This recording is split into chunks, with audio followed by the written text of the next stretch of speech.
Welcome to Power Manifesting with Paul Smit, author and speaker for One, where we go beyond default living. In this podcast, we invite you to break through the prescribed life and tap into your unlimited self. Using principles of the law of attraction, we will be supporting your journey from manifesting by default to manifesting with power and mastery. Today we will be talking about a topic many of our readers find a sore subject. As one reader wrote us, I'm fine using the law of attraction until I have to deal with friends and family around me. I lose the thread of what I'm trying to manifest and fall back on old ways of relating. Sometimes when I try to tell them what I'm trying to create, we even wind up fighting about it, and that's the last thing I want in my day. So Paul, it would seem that for many of our readers, what winds up happening is they have a wonderful grasp of the law of attraction within themselves, and they have it all worked out in their minds of how it's meant to work, but then they turn around and try to navigate it within the company of those that are closest to them, and oftentimes it winds up getting sticky. And they can't seem to be able to navigate or translate, or it winds up being an entirely different experience. So how would you suggest that our readers who are having this kind of trouble best integrate the law of attraction within their inner circle? Well, the first thing that I think is important for everyone to understand is that if you've come to an understanding regarding the law of attraction, you've formed a new perspective regarding the world and your attraction points in it, your vibrational ability to attract subject matter, desires, and have them manifest into your life. And whilst you may be very clear about how it is this process works for you, other people around you have not been through that process. And so for them to suddenly grasp and understand just what the law of attraction means, it's an entirety, it's a very difficult thing. So a lot of people get irritated by the information because they don't have a clear understanding of how it works. So the first part would be not to share the inner workings of the law of attraction with people, but rather to tip them in a direction that will make them more observant to how they could attract better. A lot of people are wanting to tell people how to do something, how to attract something into their lives, or function in a different way utilizing the law of attraction. And this goes against free will when someone hasn't actually been through the process of change themselves. Anyone who's using the law of attraction will know that there's an understanding of the principles in universal law that make us as people who are using the law of attraction function a little differently. An example of that would be not to spend a vast amount of time focused on a negative subject, where most people in life focus on the negative subjects, they focus on the problem. With us using the law of attraction, we know that that's not a good place to go, because we'll be vibrating the negative vibration towards that subject, towards us, and manifesting what it is that we don't want. But for someone else to bridge that gap, they need an understanding of how their vibrations don't work in their favor when they focused on the negative attributes within their lives. The other thing that I really like in terms of utilizing the law of attraction that can include those around me is to be the example of it. It's not to state what it is that I'm actually doing, but for people to say, how did you attract that opportunity into your life? And that gives me the opportunity to say, well, this is how I did it, and how it worked for me, and how it manifested for me. You should try it.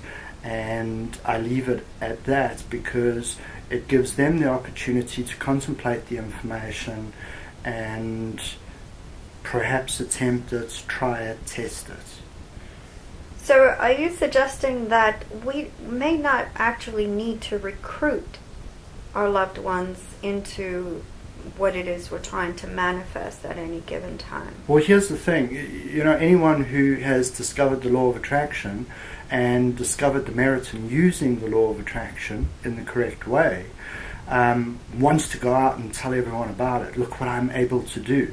Because it's a whole new way of life. And it's exciting and invigorating. And of course what we want to do is we want to share that information with others. The difficulty comes in, we went through a process of change in order to reach that point of being able to vibrate an attraction into our lives, to have it manifest in there for us deliberately. And other people haven't gone through that process. So it's trying to say, for example, I got in the water feels fine, jump right on in. And the other person's looking at the water and is a little bit apprehensive because they don't really like to be in cold water, and they see it as it's going to be a challenging experience, and so has apprehension towards it. Don't expect everyone to jump right in with you. Rather be the example so that people are looking at the example and noting it and saying, what are you doing that gets you to feel this way?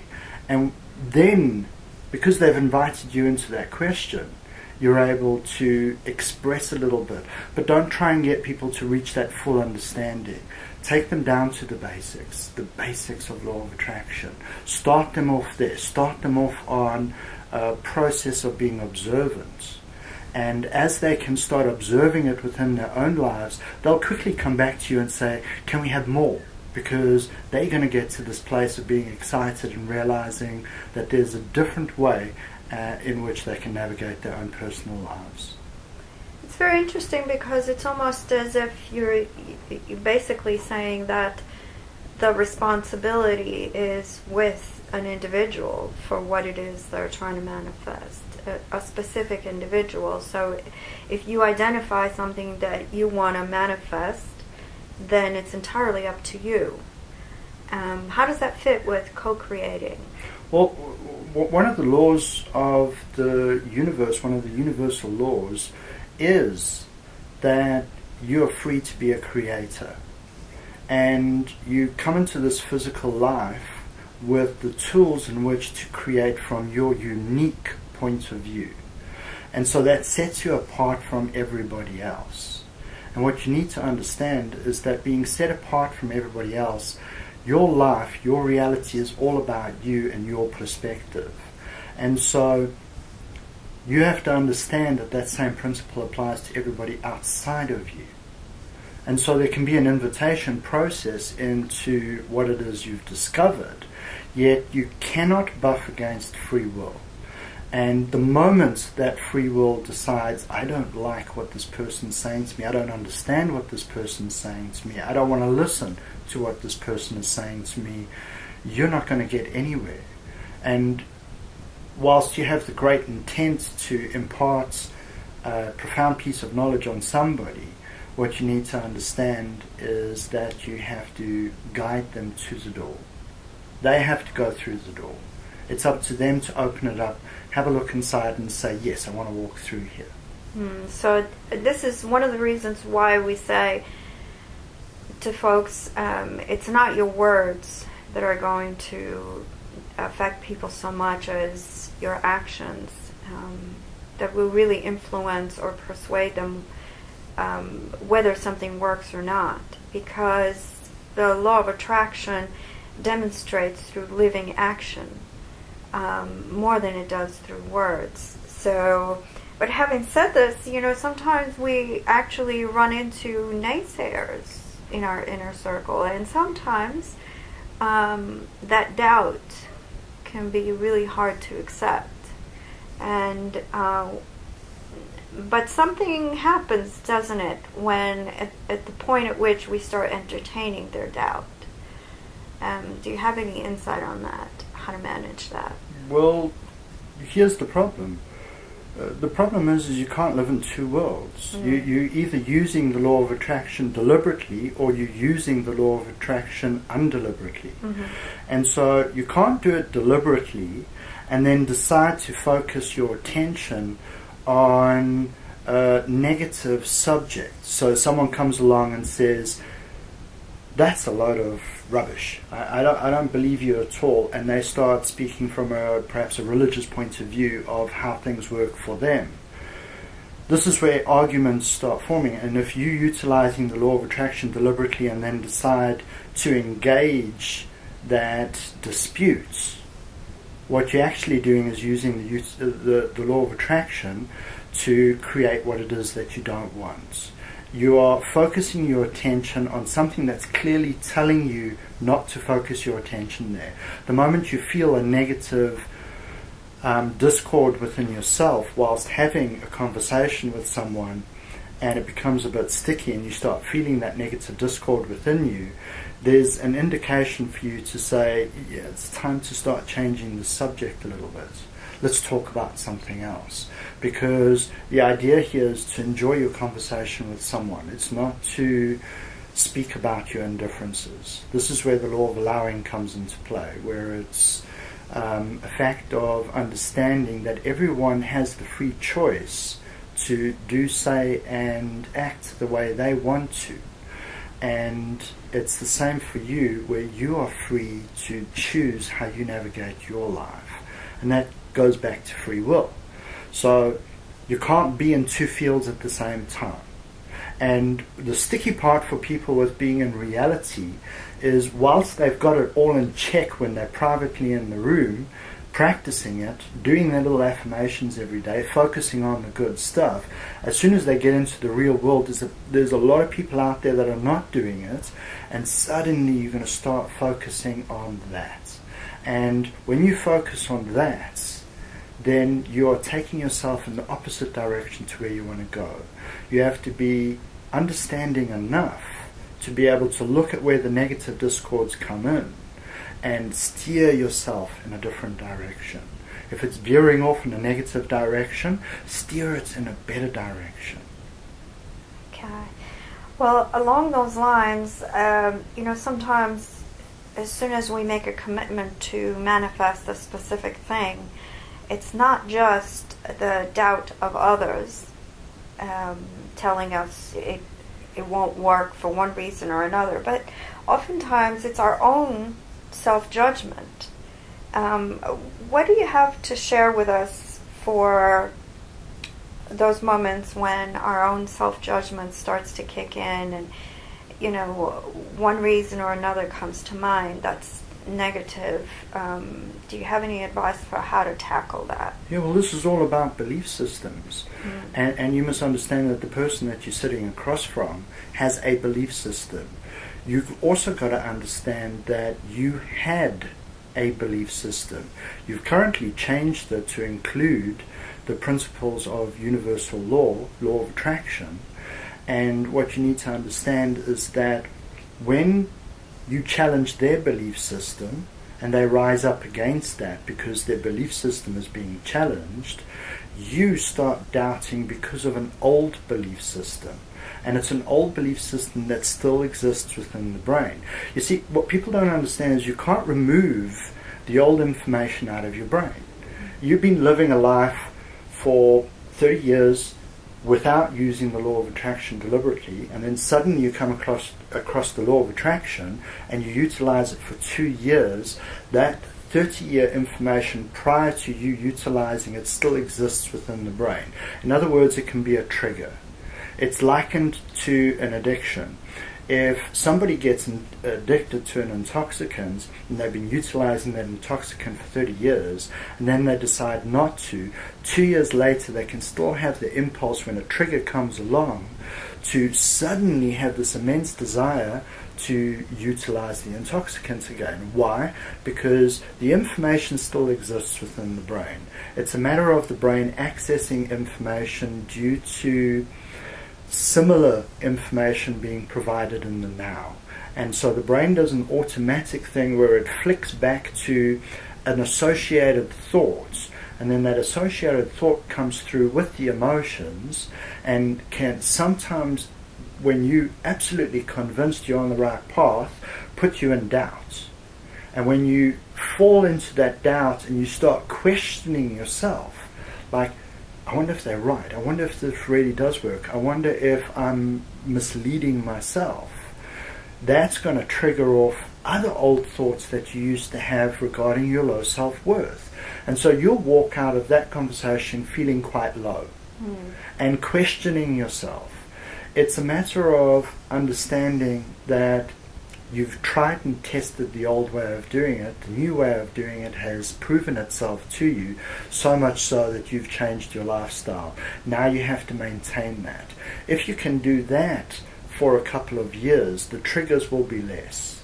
But if you're newly formed in the law of attraction, it's going to be quite easy for someone to sway you on the outside.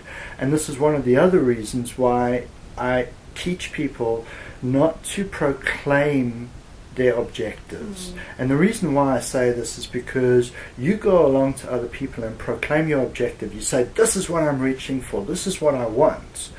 And straight away they say, well, that's impossible, you won't be able to do that, it's not within your means to be able to create that, it takes a lot for somebody to be able to do that. And suddenly you're left with your mouth open saying, I wonder if they're right, I wonder if I'm fooling myself. And straight away you are now attracting in the opposite point of what it is you actually want. So I say to people, keep that to yourself. Keep those objectives to yourself.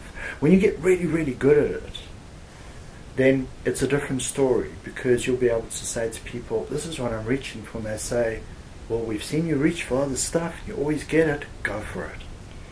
So if we don't proclaim what our intended manifestation is, then how is it that we can co-create?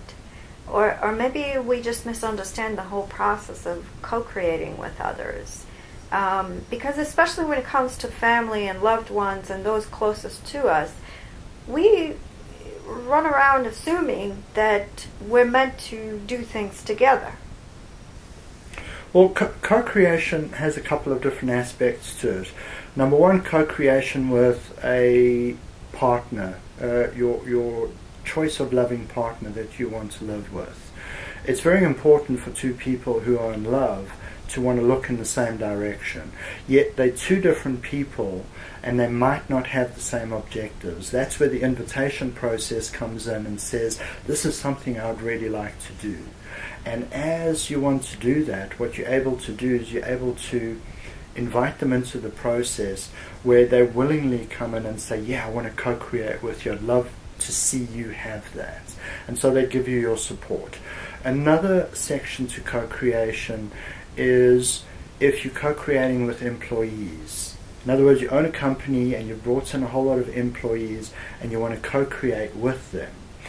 You have to invite them into the process of understanding the business objective that you're reaching. Also teaching them the best way to reach for that.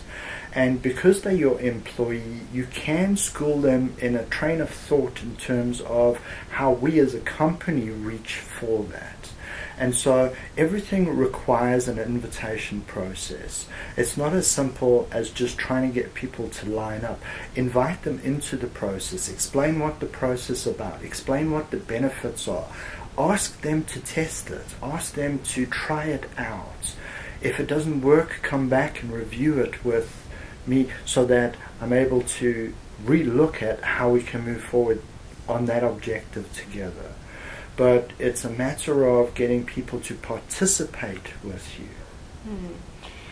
You know, it's interesting because we hear people sometimes claiming that, you know, my partner or my coworker or my boss or so-and-so holds me back. How do you see a statement like that?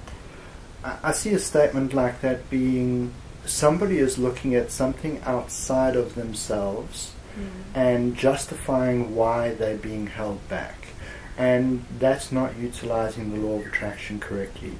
It's okay to understand that there's something that you feel is holding you back, yet it's not that. It's a resisting factor within you that's not allowing you to move forward. We like to put the onus on something outside of ourselves. In other words, to point blame. It's because of this reason that I can't get there. It's because of this person that I can't get to where I want to get to. And that's blame on the outside. Yet, if you really, really wanted the objective and focused on the objective and didn't focus on the resisting aspects of what you can see in reality, those resisting aspects that live in reality would disappear. They would gravitate out of the equation because you're not keeping them there. As long as you're pointing a finger and saying, well, it's because of that I can't move, then you're not going to get there. It's the same with people who want finances and say, well, I've never really had finances, and it's hard for me to achieve finances, yet I'm focused on being abundant. You're not going to reach that abundance if you keep saying, well, I've never really had it, because that's a resisting factor. You have to project yourself forward and actually imagine yourself having it and remain imagining yourself having it. It's when you do that that you defy reality, and all of a sudden money will come in and you'll be abundant. It's how it comes in that's the magical part of the law of attraction. It's there to surprise you. It comes in wonderful ways. It's there to inspire you to more. It's very interesting because I just want to go back to this point that you were sharing about where it is that you focus. Because at any given point in the manifestation process, when we begin, we run up against a wall, let's say, or a barrier, and when we begin to focus there, we spend more and more time, maybe just due to hardwiring, maybe humans just have a tendency to gravitate towards negative. But if we remain there, that's all the information fed into the vibration. That's the predominant energy.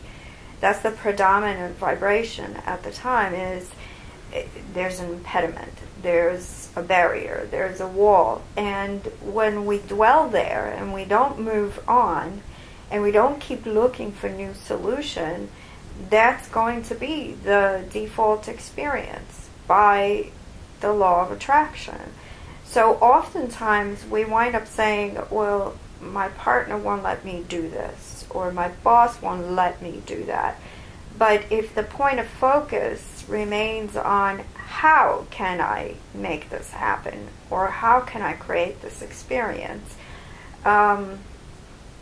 you'll find that you have the ability to look beyond, and somehow solutions come to the surface. They don't need to necessarily come from one source, and I think that's perhaps where a lot of people limit themselves.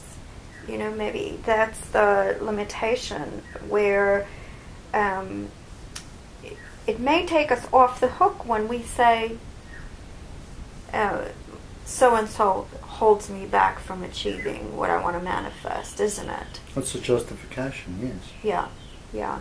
And it can make it easier because the pressure will build up. You will feel the experience of immense pressure up to a certain level. And then when you run into a wall, maybe the first thought will be, let's put the blame on so-and-so, and then I can throw up my hands and say to the universe, oh, look, this doesn't work.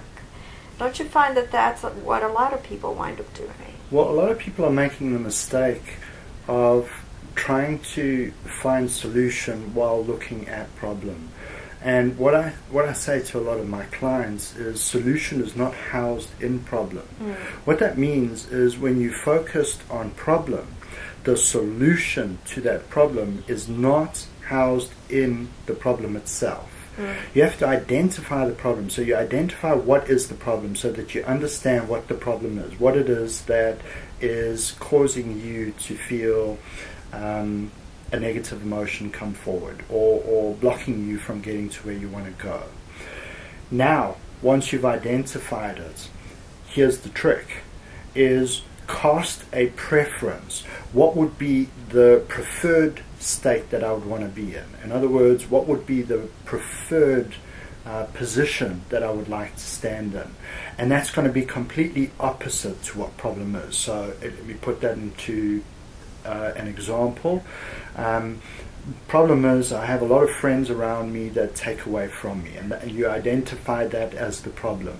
There seems to be friends that are just taking from me. Nobody's giving. Now look for the preference. The preference would be, I have a lot of friends around me that add value to who I am and support me. That's the preference. And those are two different vibrations altogether. One is about taking away from you, and one is about adding value to you. Now you focus on what it means to have friends that add value to you. So you start asking yourself questions. What does it mean to actually have friends that add value to me? What would that be like? Paint a picture for yourself. They would be coming around, or they would be courteous and phone before they come and say, listen, do you mind if I drop in? I really want to spend a few minutes with you. And you have the opportunity to say yes or no, and you say yes, come on through. And then they come on through and they bring a cake with them, instead of just arriving empty-handed and saying, right, bring on the cake and coffee. And so that would be adding value. Now you're looking at that. And so as you look more at the preference, the solution becomes apparent. When there are people that are taking away from you, number one, if they add absolutely no value to your life, maybe you shouldn't be spending time with them. So the solution would be to let go of some of the friends that are draining you of all your energy and not adding any value to your life. Maybe there's some of those friends that they've seen how you supply things. You say, next time you come around, bring a cake with you. And we can share cake, and I'll make coffee. And you start inviting them into this process of participating with you. So you're looking for solution. Now, as you focused on all of that, you're starting to feel better. You're not looking at the problem. The problem is going to dissipate. It's going to disappear. It's going to gravitate out of your existence as long as you don't focus on it. But the mistake people make is saying, there's the problem. There's the problem, there's the problem, there's the problem. They're going to say it again, there's the problem. They're going to go home and say, there's the problem. And as they're doing that repeatedly, they are reinforcing that vibrational pull. And of course, there's going to be more of those similar problems coming in. So a person will feel as if they're going nowhere. Focus on preference. So Paul, do you have a process for yourself that you use that you can recommend to others? Is there a secret, or is there a method that you use for yourself? Do you meditate in order to center yourself or gain focus when you want to manifest something?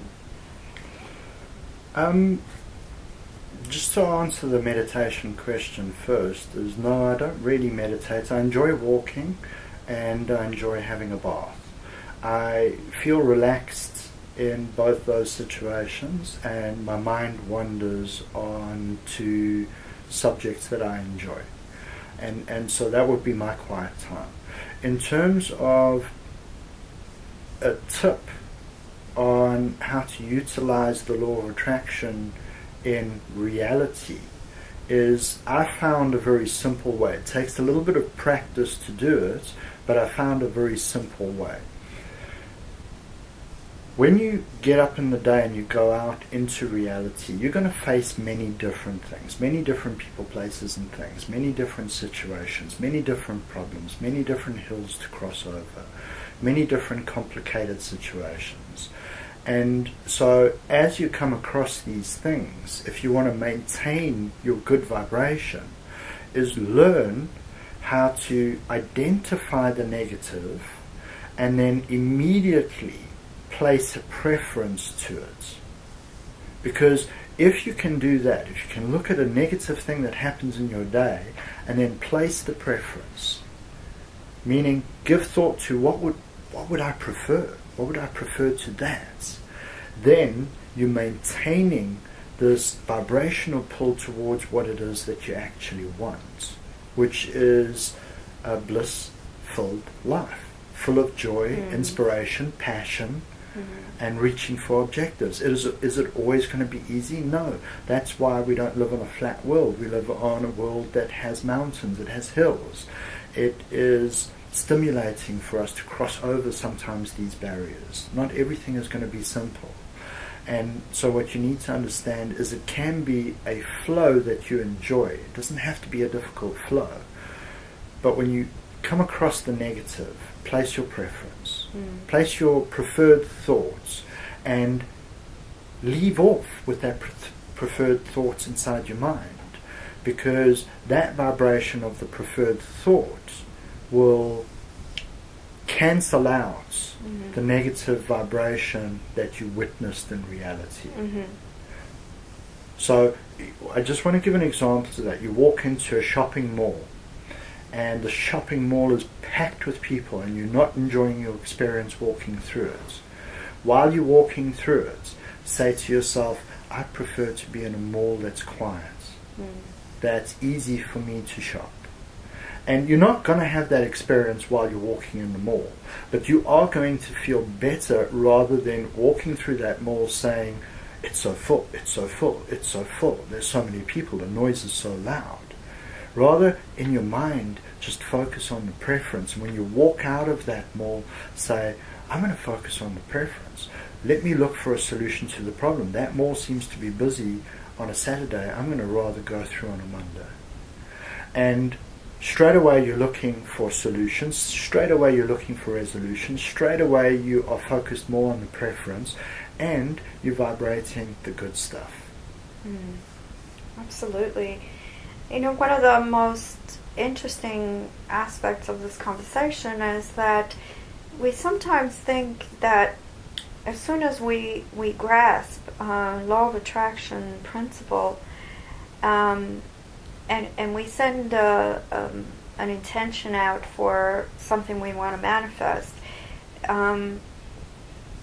we get this idea or an impression that that's all there's to it, that we can somehow create in a vacuum, when the truth is we're on a journey.